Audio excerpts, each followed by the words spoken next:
Ya, Assalamualaikum warahmatullahi wabarakatuh. Halo viewers, apa kabar? Semoga selalu diberikan kesehatan dan rezeki yang melimpah dari Tuhan Yang Maha Kuasa. Oke, para viewers, kembali lagi saya di sini akan menampilkan atau ya melanjutkan video konten saya membahas tentang materi sejarah. Ya, karena ini materi sejarahnya untuk anak SMA ya, kelas 12, baik IPA maupun IPS, sejarah Indonesia. Jadi pada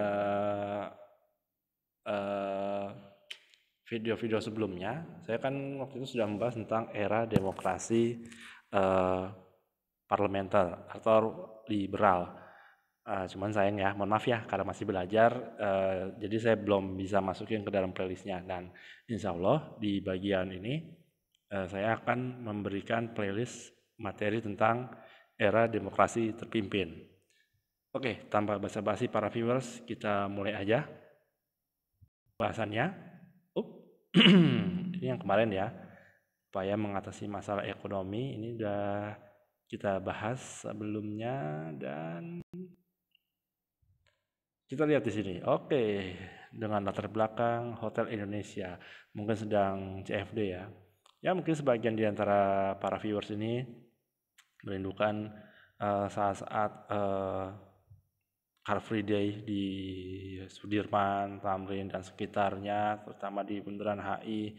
Ya mungkin pada kangen untuk olahraga, mungkin kangen untuk mejeng, atau yang cewek nyari cogan, yang cowok nyari cewek cantik, ya nggak? Nah, namun apa dikata, karena di dunia saat ini sedang terjadi pandemi, mau tidak mau kegiatan-kegiatan ini akhirnya dibatasi, bahkan sampai ada yang ditiadakan, seperti itu. Itu gambarannya. Nah, jadi yang kita bahas ini adalah bagian ketiga atau bab 3 mengenai dinamika politik ekonomi Indonesia pada era demokrasi terpimpin yang berlangsung tahun 1959 atau tahun 1959 hingga 1965. Walaupun ada versi lain sampai 1967. Mengapa? 65 ini kan mungkin patokannya ketika terjadi G30S, sedangkan 67 ketika Presiden Soekarno sudah tidak menjabat sebagai presiden. Jadi ini sebenarnya ada dua versi ya pembahasan ini. Mungkin ada yang mau komentar tentang hal yang saya bicarakan tadi, silahkan tulis di kolom komentar aja. Kita mulai. Nah, di sini ada garis-garis besarnya, dimulai dari dinamika politik, ekonomi, kemudian dinamika politiknya mulai dari dekret presiden yang sudah kita bahas sebelumnya, kemudian peta kekuatan politik nasional, lalu peran Presiden Soekarno, ya karena memang peran Presiden Soekarno ini sangat menonjol di era tersebut, karena setelah membubarkan parlemen, Bung Karno menjadi penguasa tunggal, walaupun konsep demokrasi terpimpin ini sebenarnya demokrasi yang diarahkan atau demokrasi ala Indonesia lah, seperti itu gambarannya. Kemudian peta kekuatan politik nasional, kita bicara tentang ada segitiga kekuasaan, ada presiden, militer, dan PKI gitu yang menonjol ketika itu. Lalu bicara dinamika politik, kita bicara tentang pembebasan Irian Barat. Kemudian politik luar negeri. Kebijakan-kebijakan apa sih yang diterapkan pada era demokrasi terpimpin? Sesungguhnya mungkin saya tidak menjelaskan terlalu banyak slide ya, mengingat keterbatasan waktunya juga. Mungkin saya hanya memberikan ringkasan saja dari slide-slide yang akan saya jelaskan secara audio ini. Jadi nanti ada bagian ya part 1, 2, mungkin 3 maksimal ya akan penjelasannya. Seperti itu. Selanjutnya bicara tentang dinamika ekonomi, ya tentunya kita bicarakan tentang sistem ekonomi terpimpin, kemudian kebijakan mengatasi masalah ekonomi, dan lain sebagainya. Kita mulai lagi ke slide selanjutnya. Oke, dekret presiden ini ringkasan aja ya. Ya, saya nggak mau panjang lebar. Seperti yang sudah kalian lihat di video sebelumnya, linknya mungkin saya tampilkan di atas ya, di pojok kanan atas atau kiri. Nanti saya akan tampilkan linknya mengenai isi dekret presiden. Isi dekret presiden ini ya yang kalian tahu ada pembubaran konstituante, tidak berlakunya UUDS, berlakunya Undang-Undang 1945, pembubaran MPRS.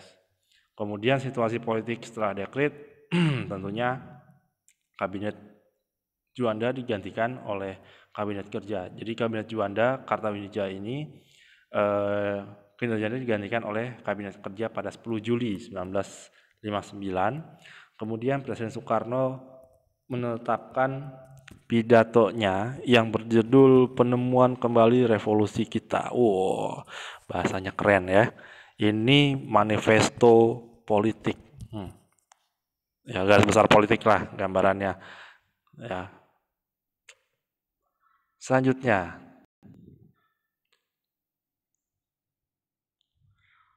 bicara peta kekuatan politik nasional. Oke, tadi kan di awal sudah saya tampilkan ada 3 ya. Ada PKI, ada militer, ada presiden. Ini 3, salah satunya 3 ini. Jadi kita lihat secara poin atau garis besarnya. Peta kekuatan nasional itu kita lihat yang pertama, Presiden Soekarno juga menyampaikan 5 gagasan disebut USDEK. Gagasan tersebut kemudian dikenal dengan istilah Manipol USDEK. Nah, bagi yang kalian tahu, bagi yang kalian cari tahu coba, apa sih yang dimaksud dengan USDEK? Ya, pokoknya saya nggak mau ngasih tahu, tapi kan ini salah satu tujuannya adalah untuk kalian para viewers untuk bisa mencari USDEK ini apa sih? Ya, silahkan kalian coba cari di buku atau sumber-sumber internet yang terpercaya ya, tentunya. Dalam perkembangannya, manifesto politik USDEK ini ditetapkan sebagai ideologi resmi dan haluan negara. Ya, haluan negara. Mungkin nanti di Orde Baru ada GBHN, tapi kita tidak bahas itu ya. Nah, apa itu USDEK? Ayo, apa itu USDEK? USDEK. Jadi ya bagi kalian yang bisa tahu duluan, ya itu lebih bagus. Tapi ya saya juga akan memberitahu juga sih ujung-ujungnya. Hehehe. Oke, USDEK itu adalah Undang-Undang Dasar 1945, kemudian sosialisme Indonesia. Ingat ya, sosialisme dengan komunisme itu berbeda. Oke, sosialisme dengan komunisme itu adalah hal yang berbeda. Itu berkaitan dengan pencapaiannya. Oke, kemudian ada demokrasi terpimpin, ada ekonomi terpimpin, dan kepribadian bangsa. Dan mungkin terakhir ini mungkin menjadi gimmick yang sekarang lagi didengung-dengungkan oleh pemerintah kita yang sekarang mengenai kepribadian. Mengapa? Ya, sebagai suatu bangsa kita harus memiliki ciri khas yang menjadi cikal bakal kepribadian bangsa Indonesia yang terdiri atas berbagai macam suku, budaya, bangsa, ras, dan lain sebagainya. Itu. Oke, ciri khas bangsa Indonesia. Oke, selanjutnya.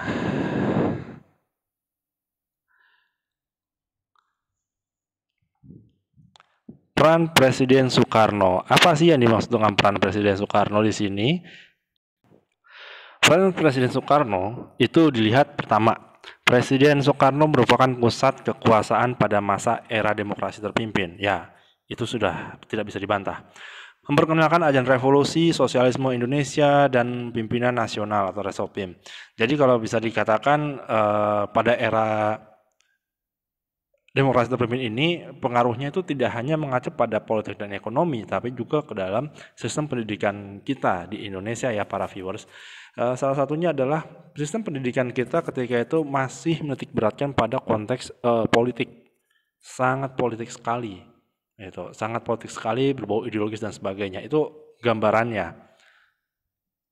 Dan mengeluarkan gagasan, maaf ya agak keserimpet mengeluarkan gagasan nasionalis agama komunis atau disebut Nasakom. Mengapa Bung Karno mengeluarkan gagasan tersebut? Karena bagi Bung Karno, Indonesia itu memang direpresentasikan dengan Naskah Kaum ini sebenarnya merepresentasikan bangsa Indonesia yang terdiri atas berbagai macam pikiran, ideologi, ras dan sebagainya.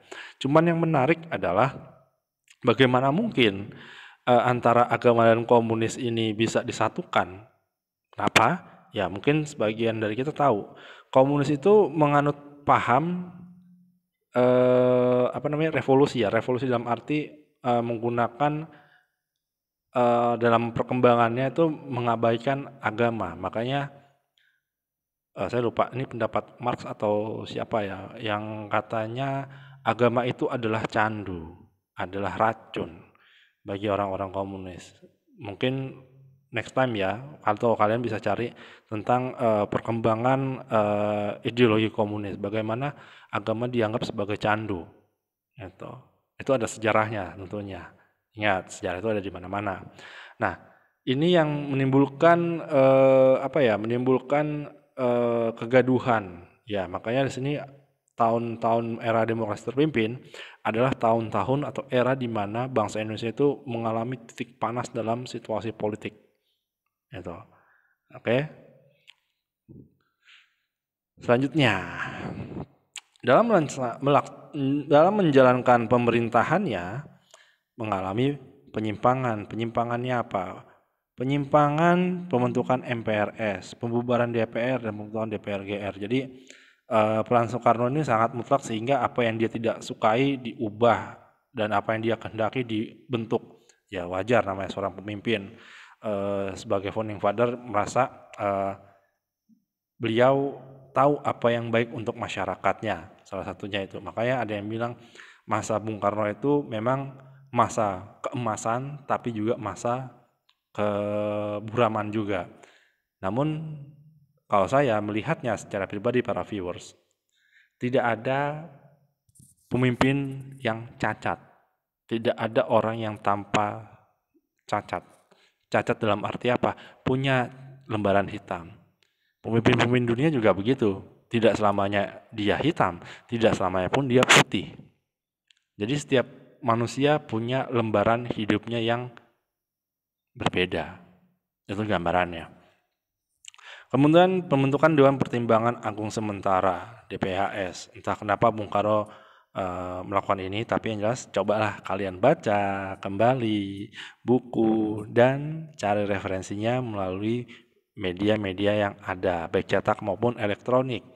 Kan waktu itu saya juga pernah ya para viewers sudah memberikan contoh, coba kalian cari di website ini. Nah, itu bisa menjadi referensi tambahan. Oke, selanjutnya. Nah, yang menarik dari era demokrasi terpimpin, kalian bisa lihat ini adalah Pulau Papua, Pulau Irian. Berarti apa yang kita bahas? Tentang pembebasan Irian Barat. Nah, pembebasan Irian Barat ini menarik loh. Dilihat dari latar belakang. Latar belakangnya Belanda tidak mau menepati hasil KMB. Kenapa KMB? Karena ketika itu dalam perjalanan KMB, Pulau Papua atau Irian ini akan diserahkan setahun, penyelesaiannya akan dilaksanakan setahun setelah KMB. Jadi setelah penyerahan kedaulatan, pemerintah Republik Indonesia dan Belanda harus mendiskusikan bagaimana dengan status pulau tersebut. Namun dalam kurun waktu lebih dari 10 tahun tidak ada hasilnya sejak tahun 1949. Karena apa? Belanda terus menunda penyelesaian masa tersebut hingga bertahun-tahun kan? Seperti yang saya lihat di sini tulisannya juga. Sehingga orang bertanya-tanya, mungkin virus juga bertanya kenapa. Nah, inilah yang menjadi salah satu sumber kenapa Papua itu sampai hari ini masih rentan konflik. Ini bisa dirunut sejak tahun 1930-an. Ketika para orang-orang Belanda berhasil melakukan survei terhadap kekayaan alam di Papua yang ternyata besar. Maka tak heran, saya pernah baca suatu artikel di media online, tapi ini media online sejarah ya, bahwa sesungguhnya orang-orang Belanda ini mengetahui kekayaan alamnya Papua ini sangat besar, maka mulailah mereka khawatir ketika penyerahan kedaulatan, pulau yang sangat berharga ini akan diserahkan kepada pihak pemerintah Republik Indonesia. Seperti itu. Mengapa? Ya karena dari segi ekonominya. Oke, jadi ada satu artikel waktu itu tadi ya saya lanjutin yang mengisahkan seorang pengusaha Amerika itu mengunjungi seorang geolog dari Belanda yang untuk meminta catatan-catatan mereka selama melakukan eksplorasi di sana atau ekspedisi. Ternyata mereka menemukan sebuah bukit yang mengandung banyak kandungan berharga dan itu sangat besar. Setelah disurvei, iya cukup besar, bahkan walaupun agak lebih menyusut dibandingkan yang dikatakan para ahli geolog tersebut. Makanya kalau kita lihat tambang-tambang yang ada di Papua itu merupakan hasil eksplorasi atau ekspedisi dari para ahli pertambangan sejak era tahun 30-an hingga tahun 50-an. Gitu. Oke. Maka nggak heran ya para viewers kenapa Papua itu masih dirundung konflik keamanan, instabilitas, bahkan kemiskinan. Saya sendiri juga heran mengapa sampai seperti itu. Mungkin para viewers bisa komentar atau bisa mungkin tahu apa yang sesungguhnya terjadi. Oke. Perjuangan pembebasan Irian Barat dilihat dari yang pertama, perjuangan diplomasi. Nah, Indonesia meraih dukungan dari atau simpati ya dari Konferensi Kolombo dan Konferensi Asia Afrika, dan Indonesia mencoba mengangkat masalah Irian Barat dalam sidang umum PBB tahun 60, namun gagal. Konfrontasi politik.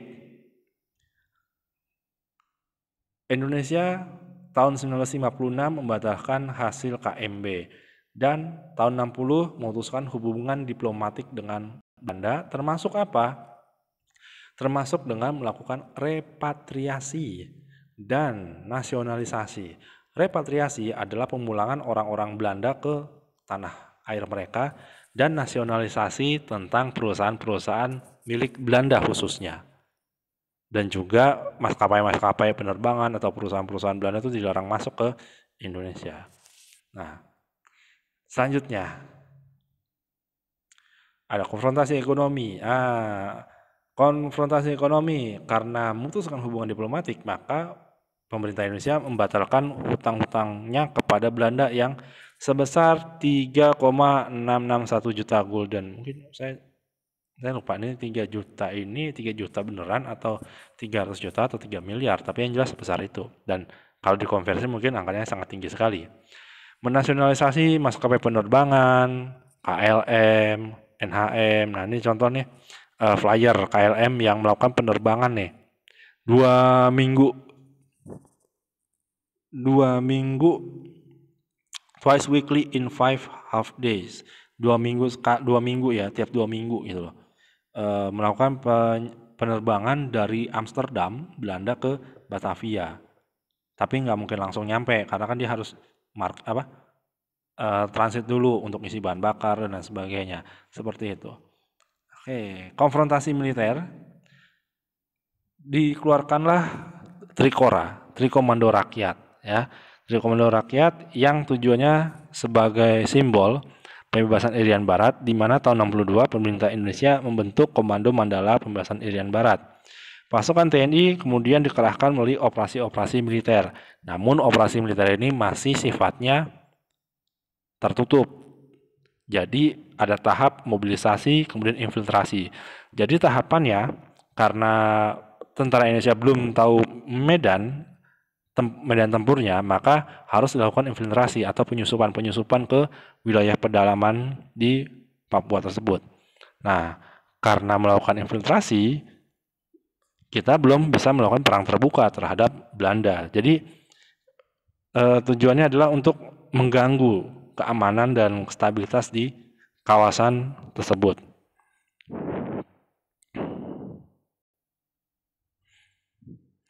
Nah, konfrontasi militer ini melalui Trikora ya, jadi ada dikenal sebagai Operasi Mandala. Operasi Mandala nanti adalah kelanjutan dari Operasi Operasi apa? Operasi Jayawijaya. Jadi operasi Mandala ini masih dalam tahap perang semi terbuka ya, semi terbuka.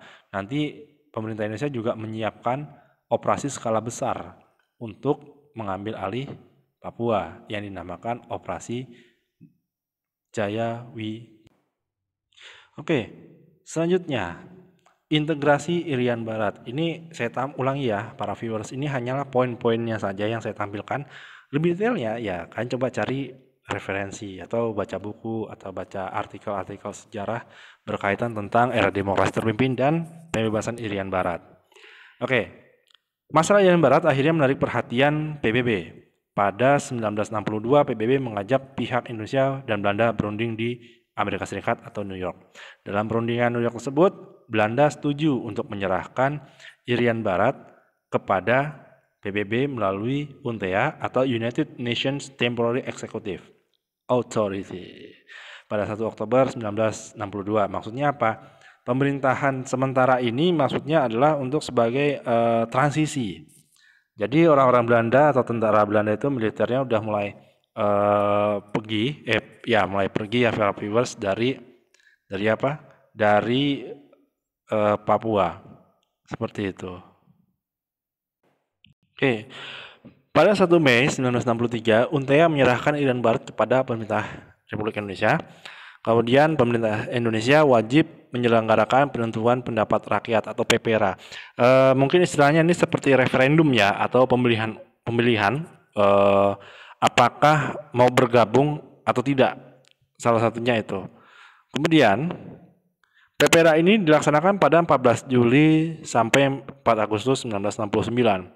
Hasil PPRA memutuskan bahwa Irian Barat menjadi bagian dari Republik Indonesia. Itu adalah akhirnya. Nah, memang kalau kita perhatikan, kalau bicara masalah Irian Barat ini menarik ya. Mungkin ada yang menganggapnya sebagai duri dalam daging dan lain sebagainya para viewers.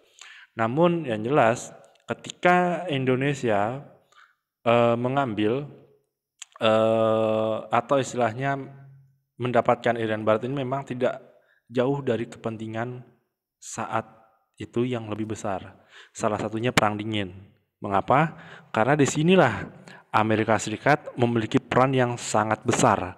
Walaupun mereka tidak bisa memberikan bantuan secara militer ya, karena sebagian besar peralatan militer Indonesia saat itu disokong oleh Uni Soviet setelah para perwira TNI ketika itu melakukan safari ataupun melakukan pendekatan dengan negara-negara untuk mendapatkan senjata.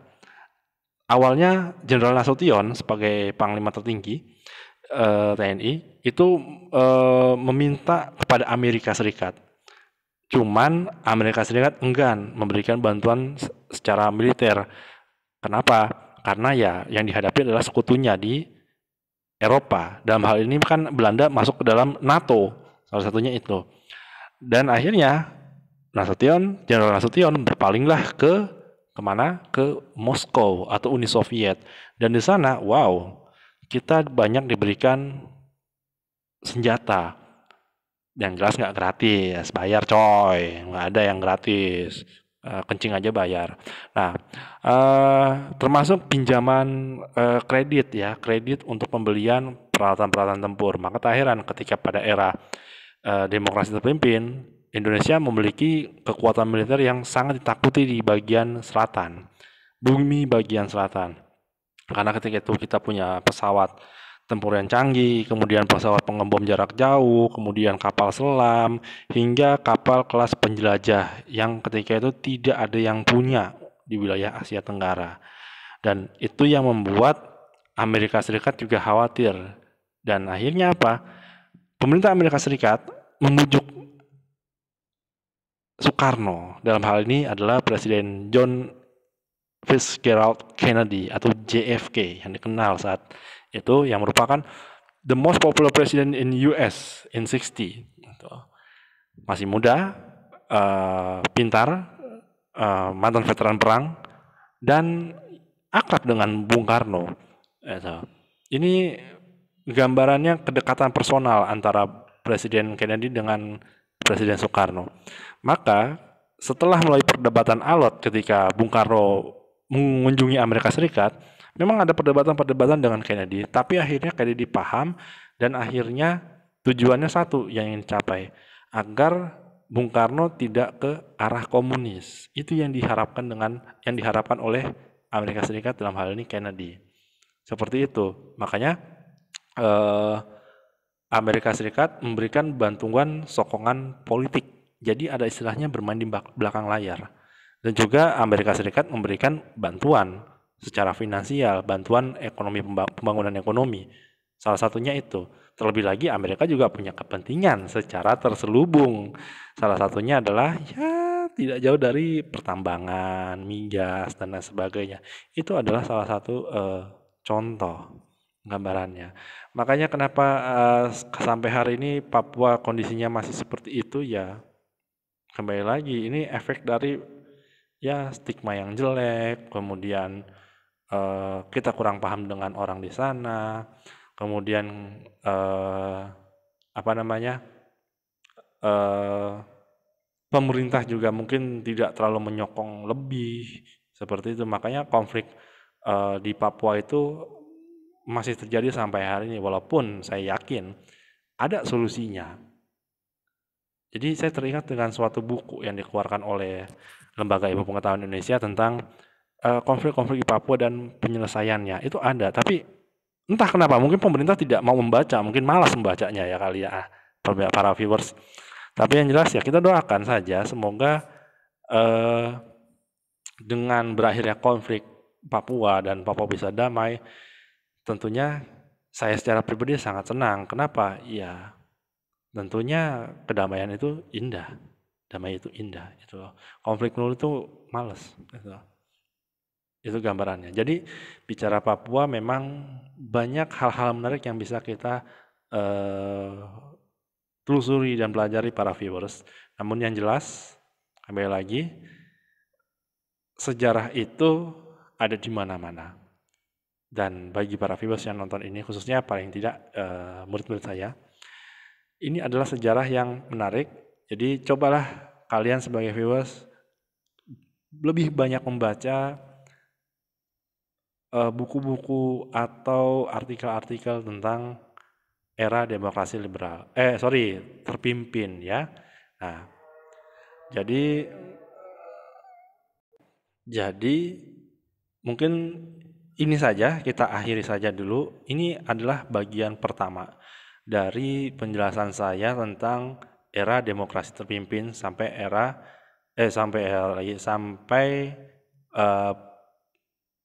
pengembalian Irian Barat, atau ya tentang Irian Barat ya.